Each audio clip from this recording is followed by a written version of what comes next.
My name is Kavita Bhanot, and I'm a practicing writer, but I work with writers in different capacities and with literature. So I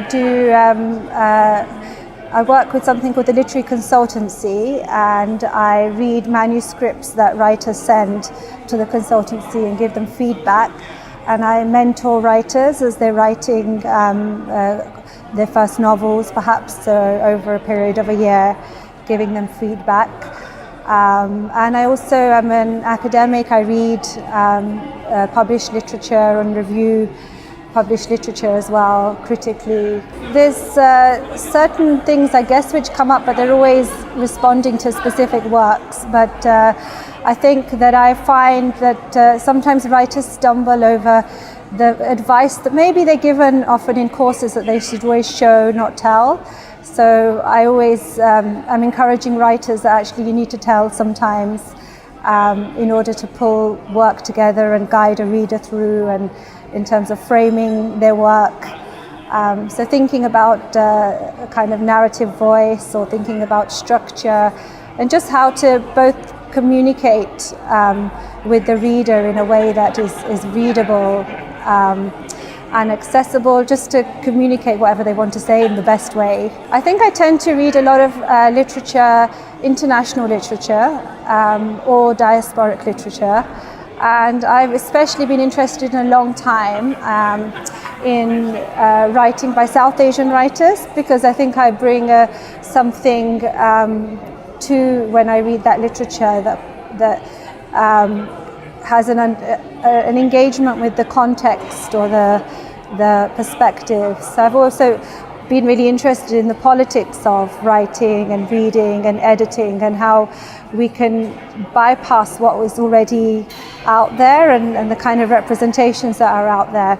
And so I think one of the things I do bring to my editing and my feedback is to get writers to think about who they are writing for. So perhaps the ways in which, as writers, you can internalize a dominant perspective, perhaps maybe a male gaze or a white gaze, and be writing for a certain kind of normative reader, and either be explaining or simplifying or even ridiculing the context that you're writing about, because that's often what you see around you.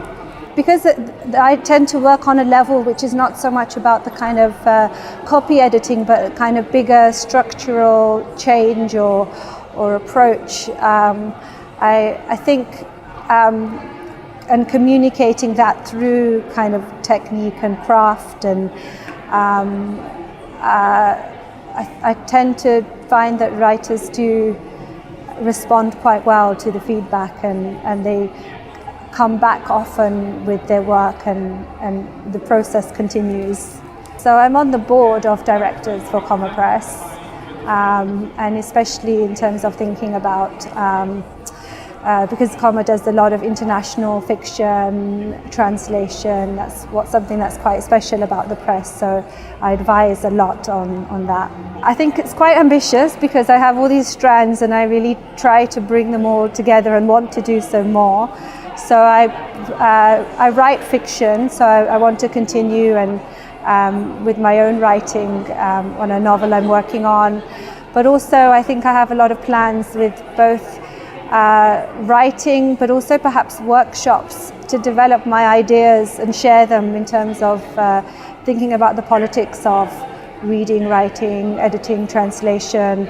I think with all the debates these days about diversity, and I'm kind of critical of diversity because it's quite superficial, I think, and surface.